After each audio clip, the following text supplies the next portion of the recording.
श्री सतचरित्र अध्याय 5। चांद पाटिल की बारात के साथ श्री साईं बाबा का पुनः आगमन। अभिनंदन तथा श्री साईं शब्द से संबोधन, अन्य संतों से भेंट, वेशभूषा व नित्य कार्यक्रम, पादुकाओं की कथा, मोहिउद्दीन के साथ कुश्ती, मोहिउद्दीन का जीवन परिवर्तन, जल का तेल में रूपांतरण, मिथ्या गुरु जौहर अली। जैसा गत अध्याय में कहा गया है, मैं अब श्री साईं बाबा के शिरडी से अंतर्ध्यान होने के पश्चात उनका शिरडी में पुनः किस प्रकार आगमन हुआ इसका वर्णन करता हूं। चांद पाटिल की बारात के साथ पुनः आगमन। जिला औरंगाबाद के धूप गांव में चांद पाटिल नामक एक धनवान मुस्लिम रहते थे। जब वे औरंगाबाद को जा रहे थे तो मार्ग में उनकी घोड़ी खो गई। 2 मास तक उन्होंने उसकी खोज में घोर परिश्रम किया, परंतु उसका कहीं पता न चल सका। अंत में वे निराश होकर उसकी जीन को पीठ पर लटकाए औरंगाबाद को लौट रहे थे। तब लगभग 14 मील चलने के पश्चात उन्होंने एक आम के पेड़ के नीचे एक फकीर को चिलम तैयार करते हुए देखा, जिसके सिर पर एक टोपी, तन पर कफनी और पास में एक सटका रखा था। फकीर के बुलाने पर चांद पाटिल उनके पास पहुंचे। जीन देखते ही फकीर ने पूछा, यह जीन कैसी है? चांद पाटिल ने निराशा के स्वर में कहा, क्या कहूं, मेरी एक घोड़ी थी, वह अब खो गई है और यह उसी की जीन है। फकीर बोले, थोड़ा नाले की ओर भी ढूंढो। चांद पाटिल नाले के समीप गए तो अपनी घोड़ी को वहां चरते देखकर उन्हें महान आश्चर्य हुआ। उन्होंने सोचा कि फकीर कोई सामान्य व्यक्ति नहीं, वरन कोई उच्च कोटि का मानव दिखाई पड़ता है। घोड़ी को साथ लेकर जब वे फकीर के पास लौटकर आए, तब तक चिलम भरकर तैयार हो चुकी थी। केवल 2 वस्तुओं की और आवश्यकता रह गई थी। एक तो चिलम सुलगाने के लिए अग्नि और दूसरा साफी को गीला करने के लिए जल। फकीर ने अपना चिमटा जमीन में घुसेड़ दिया और जब उसको ऊपर खींचा तो उसके साथ ही एक प्रज्वलित अंगार बाहर निकली और वह अंगारा चिलम पर रखा गया। फिर फकीर ने सटके से ज्यों ही बलपूर्वक जमीन पर प्रहार किया, त्यों ही वहां से पानी निकलने लगा। उसने साफी को भिगोकर चिलम को लपेट लिया। इस प्रकार सब प्रबंध कर फकीर ने चिलम पी और तत्पश्चात चांद पाटिल को भी दी। यह सब चमत्कार देखकर चांद पाटिल को बड़ा आश्चर्य हुआ। चांद पाटिल ने फकीर से अपने घर चलने का आग्रह किया। दूसरे दिन चांद पाटिल के साथ फकीर उनके घर चले गए और वहां कुछ समय तक रहे। पाटिल धूप गांव का अधिकारी था। उसके घर पर अपने साले के लड़के का विवाह होने वाला था और बारात शिरडी को जाने वाली थी। इसीलिए चांद पाटिल शिरडी को प्रस्थान करने का पूर्ण प्रबंध करने चले गए। फकीर भी बारात के साथ ही गया। विवाह निर्विघ्न समाप्त हो गया और बारात कुशलता पूर्वक धूप गांव को लौट आई। परंतु वह फकीर शिरडी में ही रुक गया और जीवन पर्यंत वहीं रहा। फकीर को साईं नाम कैसे प्राप्त हुआ? जब बारात शिरडी में पहुंची तो खंडोवा के मंदिर के समीप महालसापति के खेत में एक वृक्ष के नीचे ठहराई गई। खंडोवा के मंदिर के सामने ही सब बैलगाड़ियां खोल दी गईं और बारात के सब लोग एक एक करके नीचे उतरने लगे। तरुण फकीर को उतरते देख महालसापति ने कहा, आओ साईं, कहकर उनका अभिवादन किया तथा अन्य उपस्थित लोगों ने भी साईं शब्द से ही संबोधन कर उनका आदर किया। इसके पश्चात वे साईं नाम से ही प्रसिद्ध हो गए। अन्य संतों से संपर्क। शिरडी आने पर श्री साईं बाबा मस्जिद में निवास करने लगे।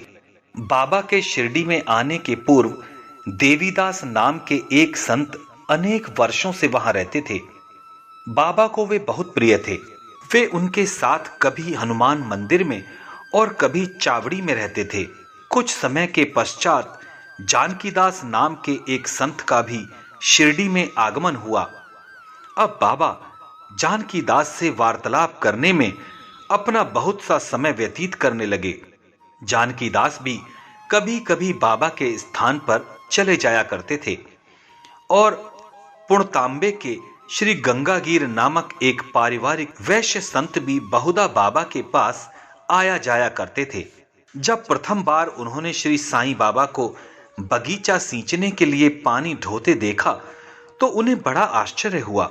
वे स्पष्ट शब्दों में कहने लगे कि शिरडी परम भाग्यशालिनी है, जहां एक अमूल्य हीरा है जिन्हें तुम इस प्रकार परिश्रम करते हुए देख रहे हो। वे कोई सामान्य पुरुष नहीं है, अपितु यह भूमि बहुत भाग्यशालिनी तथा महान पुण्य भूमि है। इस कारण इसे यह रत्न प्राप्त हुआ है। इसी प्रकार श्री अक्कलकोट महाराज के एक प्रसिद्ध शिष्य संत आनंदनाथ, जो कुछ शिरडी निवासियों के साथ शिरडी पधारे, उन्होंने भी स्पष्ट कहा कि यद्यपि बाह्य दृष्टि से ये साधारण व्यक्ति प्रतीत होते हैं, परंतु ये सचमुच असाधारण व्यक्ति हैं। इसका तुम लोगों को भविष्य में अनुभव होगा। ऐसा कहकर वे येवला को लौट गए।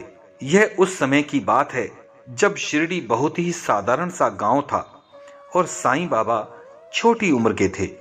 बाबा का रहन सहन व नित्य कार्यक्रम। तरुण अवस्था में श्री साईं बाबा ने अपने केश कभी भी नहीं कटाए थे और वे सदैव एक पहलवान की तरह रहते थे। जब वे राहता जाते जो कि शिरडी से 3 मील दूर है, तो वहां से गेंदा, जाई और जूही के पौधे खरीद कर ले आया करते थे।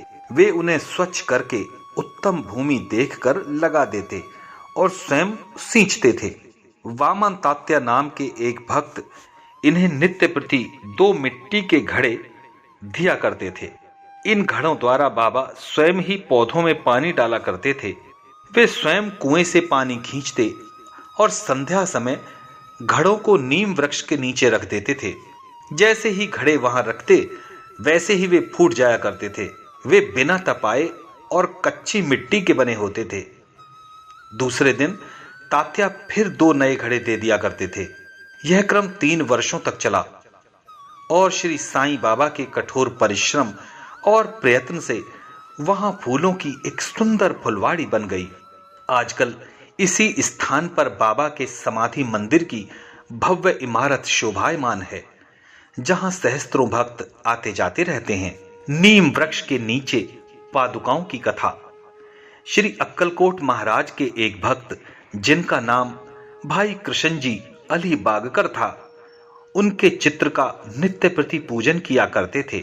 एक समय उन्होंने अक्कलकोट जाकर महाराज की पादुकाओं का दर्शन एवं पूजन करने का निश्चय किया, परंतु प्रस्थान करने के पूर्व अक्कलकोट महाराज ने स्वप्न में दर्शन देकर उनसे कहा, आजकल शिरडी ही मेरा विश्राम स्थल है और तुम वहीं जाकर मेरा पूजन करो। इसीलिए भाई ने अपने कार्यक्रम में परिवर्तन कर शिरडी जाकर श्री साईं बाबा की पूजा की। वे आनंद पूर्वक शिरडी में 6 मास रहे और इस स्वप्न की स्मृति स्वरूप उन्होंने पादुकाएं बनवाई। शक संवत सन 1834 में श्रावण में शुभ दिन देखकर नीम वृक्ष के नीचे वे पादुकाएं स्थापित कर दी। दादा केलकर तथा उपासनी महाराज ने यथाविधि स्थापना उत्सव संपन्न किया।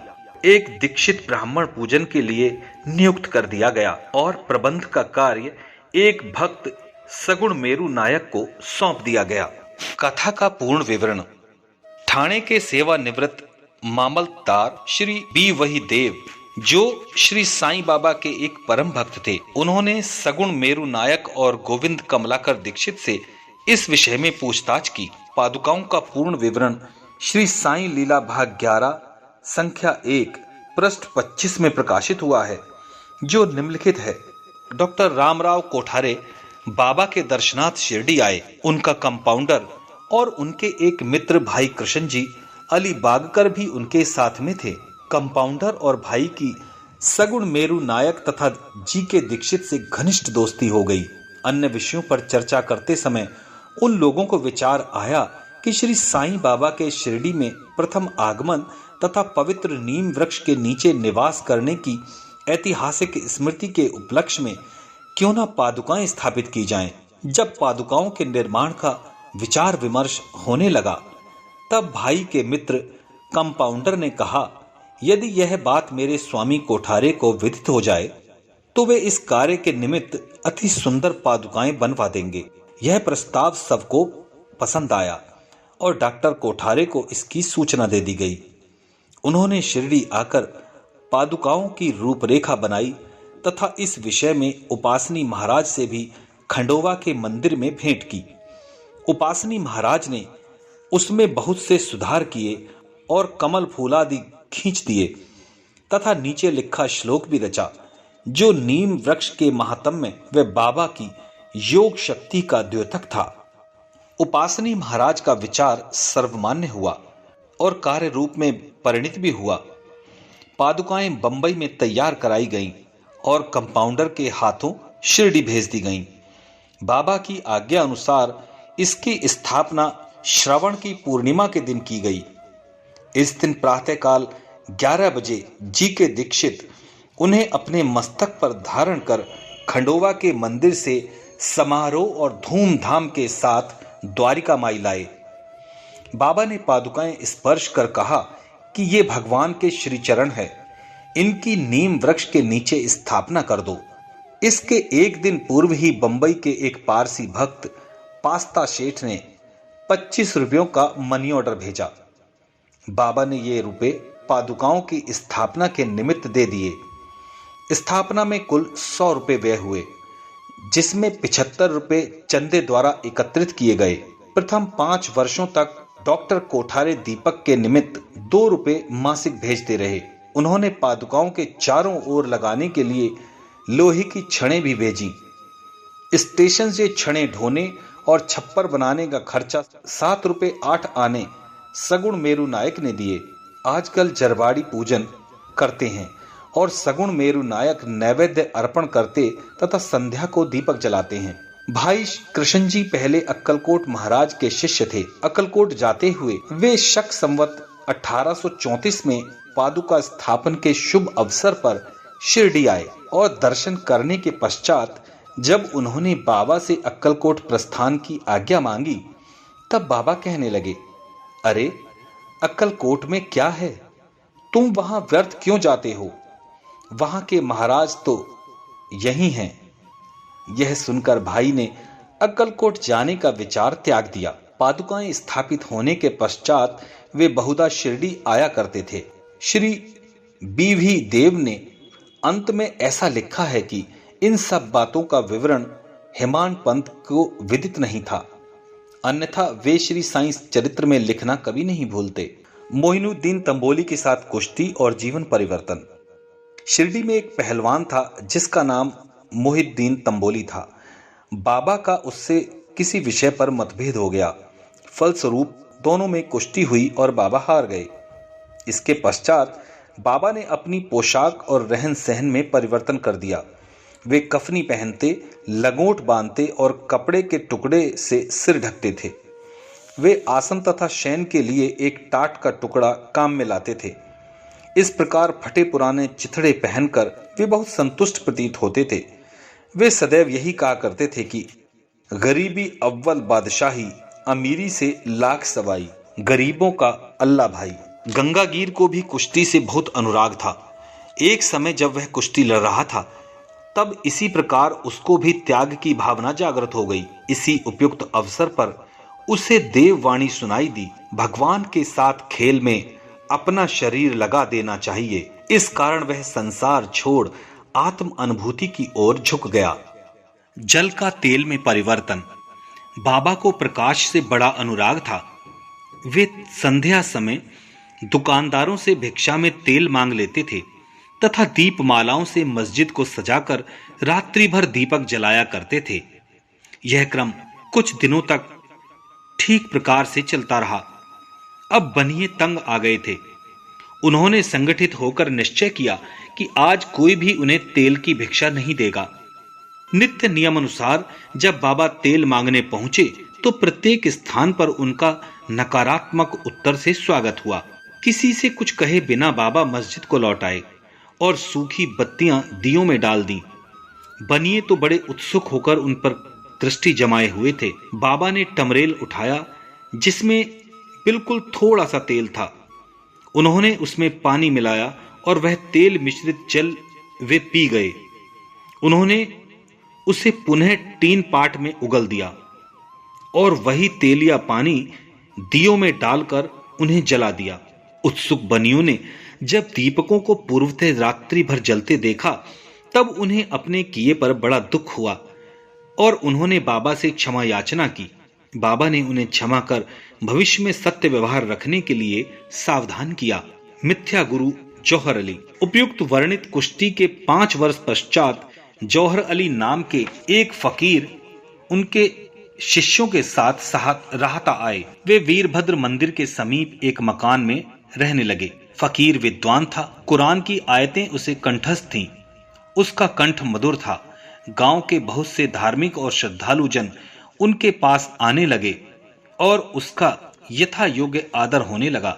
लोगों से आर्थिक सहायता प्राप्त कर उसने वीरभद्र मंदिर के पास एक ईदगाह बनाने का निश्चय किया। इस विषय को लेकर कुछ झगड़ा हो गया, जिसके फलस्वरूप जौहर अली राहता छोड़ शिरडी आया और बाबा के साथ मस्जिद में निवास करने लगा। उसने अपनी मधुर वाणी से लोगों का मन जीत लिया। वह बाबा को भी अपना एक शिष्य बताने लगा। बाबा ने कोई आपत्ति नहीं की और उसका शिष्य होना स्वीकार कर लिया। तब गुरु और शिष्य दोनों पुनः राहता में आकर रहने लगे। गुरु शिष्य की योग्यता से अनभिज्ञ था, परंतु शिष्य गुरु के दोषों से पूर्ण परिचित था। इतने पर भी बाबा ने कभी उसका अनादर नहीं किया और पूर्ण लगन के साथ अपना कर्तव्य निभाते रहे। उसकी अनेक प्रकार से सेवा की। वे दोनों कभी कभी शिरडी भी आया करते थे, परंतु मुख्य निवास राहता में ही था। श्री बाबा के प्रेमी भक्तों को उनका दूर राहता में रहना अच्छा नहीं लगता था, इसीलिए वे सब मिलकर बाबा को शिरडी वापस लाने के लिए गए।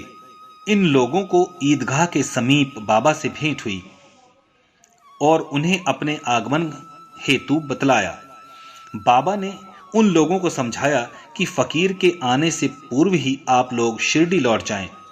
इस प्रकार वार्तालाप हो ही रहा था, इतने में फकीर आ गए। इस प्रकार अपने शिष्य को वहां से ले जाने का कुप्रयत्न करते देखकर वे बहुत ही क्रोधित हुए। कुछ वाद विवाद के पश्चात स्थिति में परिवर्तन हो गया और अंत में यह निर्णय हुआ कि फकीर व शिष्य दोनों ही शिरडी में निवास करेंगे और इसीलिए वे शिरडी में आकर रहने लगे। कुछ दिनों के पश्चात देवीदास ने गुरु की परीक्षा की और उसमें कुछ कमी बताई। चांद पाटिल की बारात के साथ जब बाबा शिरडी आए थे, उससे 12 वर्ष पूर्व देवीदास लगभग 10 या 11 वर्ष की अवस्था में शिरडी आए थे और हनुमान मंदिर के पास रहते थे। देवीदास सुडौल, सुंदर आकृति और तीक्ष्ण बुद्धि के थे। वे त्याग की साक्षात मूर्ति और अगाध ज्ञानी थे। बहुत से सज्जन जैसे तात्या कोते, काशीनाथ व अन्य लोग उन्हें अपने गुरु समान मानते थे। लोग जौहर अली को उनके सम्मुख लाए। विवाद में जौहर अली बुरी तरह पराजित हुआ और शिरडी छोड़कर वैजापुर को भाग गया। वह अनेक वर्षों के पश्चात शिरडी आया और श्री साईं बाबा की चरण वंदना की। उसका यह भ्रम कि वह स्वयं गुरु था और श्री साईं बाबा उसके शिष्य अब दूर हो चुका था। श्री साईं बाबा उसे गुरु समान ही आदर करते थे। उसका स्मरण कर उसे बहुत पश्चाताप हुआ। श्री साईं बाबा ने अपने प्रत्यक्ष आचरण से आदर्श उपस्थित किया कि अहंकार से किस प्रकार छुटकारा पाकर शिष्य के कर्तव्यों का पालन कर किस तरह आत्म अनुभव की ओर अग्रसर होना चाहिए। ओम श्री साईनाथ महाराज की जय।